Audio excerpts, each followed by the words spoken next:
नमस्कार विद्यार्थी मित्रांनो, आर्ज टेकच्या व्हिडिओमध्ये आपल्या सर्वांचे स्वागत आहे. तर या व्हिडिओच्या माध्यमातून आपण हिंदी भाषा परीक्षेविषयी जी शासकीय कर्मचाऱ्यांना द्यावी लागते याबद्दलची माहिती आपण घेणार आहोत. जे कर्मचारी शासकीय सेवेत रुजू झालेले आहेत त्यांना त्यांच्या नियुक्तीच्या दिनांकापासून 3 वर्षाच्या आत ही परीक्षा उत्तीर्ण होणं बंधनकारक आहे. ज्या कर्मचाऱ्यांनी 10वी किंवा 12वीला हिंदी भाषा विषय घेऊन परीक्षा उत्तीर्ण केलेली असेल अशा कर्मचाऱ्यांना यामधून सूट आहे. या हिंदी भाषेविषयीची संपूर्ण माहिती आपण या व्हिडिओच्या माध्यमातून घेणार आहोत. तरी सर्वांनी हा व्हिडिओ शेवटपर्यंत पाहावा, ज्यामुळे आपणास या संबंधीचं सर्व ज्ञान प्राप्त होईल. तर मित्रांनो, हिंदी भाषा मंडळामार्फत घेण्यात येणारी हिंदी भाषा परीक्षा ही कोणाला देणे आवश्यक आहे, तर याबाबत हिंदी भाषा मंडळामार्फत घेण्यात येणारी हिंदी भाषा परीक्षा ही महाराष्ट्र शासनाच्या सेवेतील तसेच अखिल भारतीय प्रशासन सेवेतील अधिकारी जे महाराष्ट्र राज्यात कार्यरत आहेत, तसेच राज्य शासनाच्या सेवेतील राजपत्रित अधिकारी तसेच अराजपत्रित कर्मचारी यांनासुद्धा ही परीक्षा उत्तीर्ण होणं बंधनकारक आहे. अराजपत्रितमध्ये क्लास 3 क्लास 4 या कर्मचाऱ्यांचा सुद्धा समावेश होतो. सदर परीक्षा ही प्रत्येक शासकीय कर्मचाऱ्यास शासकीय सेवेत रुजू झालेल्या दिनांकापासून 3 वर्षाच्या मुदतीत उत्तीर्ण करणे आवश्यक आहे. म्हणजे राज्य शासनातील जेही कर्मचारी असतील वर्ग 1 पासून वर्ग 4चे, तर अशा सर्वांना ही हिंदी भाषा परीक्षा उत्तीर्ण होणे आवश्यक आहे. तर या परीक्षेमधून सूट मिळण्याबाबतची तरतूद, तर माध्यमिक शालांत परीक्षा हिंदी हा विषय घेऊन उत्तीर्ण झालेल्या सर्व अधिकारी व कर्मचारी यांना हिंदी भाषा मंडळाच्या हिंदीच्या निम्न व उच्च श्रेणी परीक्षा उत्तीर्ण होण्यापासून सूट देण्यात आलेली आहे. तर ज्यांचा 10वी किंवा 12वीला हिंदी भाषा विषय होता अशा सर्व कर्मचाऱ्यांना ही परीक्षा उत्तीर्ण होण्यापासून सूट देण्यात आलेली आहे. तर यामध्ये जे कर्मचारी ही हिंदी भाषेची परीक्षा दिलेली नाहीत, तर अशा कर्मचाऱ्यांना त्यांच्या श्रेणीनुसार म्हणजे क्लास 3 क्लास 2 क्लास 4 क्लास 1 यानुसार त्यांना निम्न आणि उच्च श्रेणी अशा 2 प्रकारच्या परीक्षा असतात हिंदी भाषेच्या.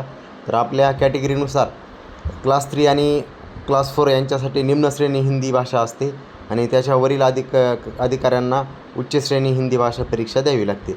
ही परीक्षा ही 100 गुणाची असते, जी भाषा संचालनालयामार्फत घेण्यात येते. याबद्दलची माहिती पुढे सांगणार आहोत. त्यापुढे ज्या अधिकाऱ्यांची व कर्मचाऱ्यांची मातृभाषा हिंदी आहे त्यांना शासनाने विहित केलेल्या हिंदी भाषा परीक्षेतून सूट देण्यात आलेली आहे. मात्र मराठी मातृभाषा ठरविण्यासाठीचे जे निकष आहेत तेच निकष यासाठी सुद्धा लागू असतील. मित्रांनो, आपल्या जो TC असतो लिव्हिंग सर्टिफिकेट, यामध्ये आपली मातृभाषासुद्धा लिहिलेली असते.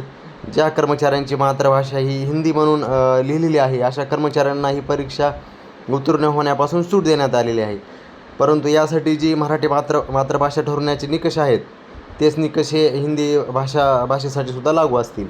त्यानंतर वर्ग 3मधील तांत्रिक व बिगर तांत्रिक स्वरूपाच्या ज्या पदांच्या सेवा प्रवेश नियमानुसार त्या पदावरील नियुक्तीसाठी माध्यमिक शालांत परीक्षा उत्तीर्ण असण्याची गरज नाही अशा पदावर काम करणाऱ्या कर्मचाऱ्यांना हिंदी भाषा परीक्षेतून सूट देण्यात आलेली आहे. मित्रांनो, यामध्ये काही वर्ग 3मधील तांत्रिक व बिगर तांत्रिक स्वरूपाचे पदे आहेत ज्यांना हिंदी भाषेसाठीची सूट देण्यात आली आहे.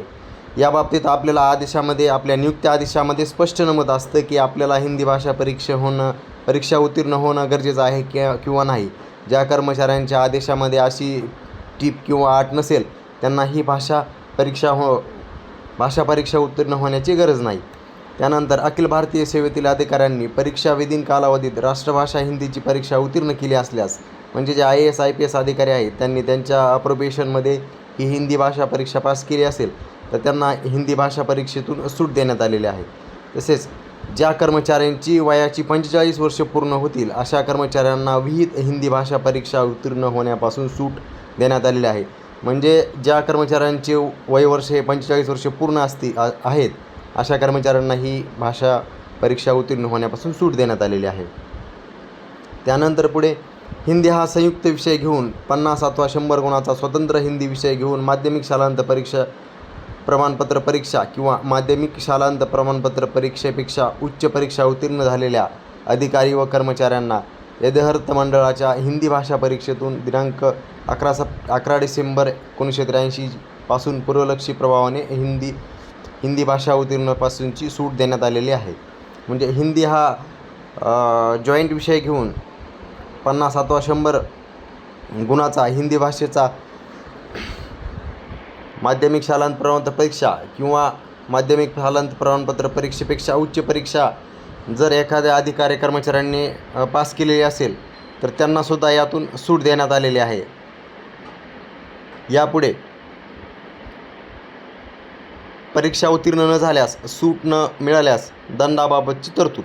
म्हणजे जे राज्य शासकीय कर्मचारी विहित मुदतीत म्हणजेच 3 वर्षामध्ये ही हिंदी भाषा परीक्षा उत्तीर्ण होणार नाहीत किंवा ज्यांच्या वयाची 45 वर्ष पूर्ण होईपर्यंत जे कर्मचारी ही परीक्षा उत्तीर्ण होणार नाहीत, अशा कर्मचाऱ्यांना त्यांची मुदत म्हणजे 3 वर्ष संपताच त्यांची वार्षिक वेतनवाढ विहित मुदत संपल्यानंतर परीक्षा उत्तीर्ण होईपर्यंत रोखण्यात येणार आहे. म्हणजे 3 वर्षात जर आपण ही परीक्षा पास नाही झालो तर त्यापुढचं कोणतंही वेतनवाढ किंवा इन्क्रिमेंट आपल्याला मिळणार नाही. तर याबाबत जी परीक्षा देण्याची पद्धत आहे, म्हणजे ज्यांचा 10वी किंवा 12वीला हिंदी भाषा विषय नव्हता, अशा कर्मचाऱ्यांनी आपल्या ऑफिसमार्फत हिंदी भाषा परीक्षेसाठीचा अर्ज हिंदी भाषा संचालनालयाकडे सादर करावा. यासाठीची 100 मार्काची परीक्षा ही मंडळामार्फत आयोजित केली जाते. ह्या परीक्षेसाठी 10वी दर्जाचा म्हणजे 10वीची जे हिंदी भाषाचा पेपर असतो त्या दर्जाची परीक्षा आयोजित केली जाते. यामध्ये कोणतीही हार्ड स्वरूपाची अशी परीक्षा नसते. खूप सोपी अशी ही परीक्षा आहे. याबाबत कोणतीही माहिती लागली तर आपण कमेंट बॉक्समध्ये विचारू शकता किंवा मला डायरेक्ट कॉल करून विचारू शकता. यासाठी आम्ही एक स्वतंत्र ग्रुपसुद्धा तयार केलेला आहे हिंदी भाषेसाठी. त्याची लिंक्स आपल्या सर्व ग्रुपवरही शेअर केली जाईल. व्हिडिओ आवडला असेल तर सर्वांनी लाईक करा आणि चॅनलला सबस्क्राईब करा. धन्यवाद.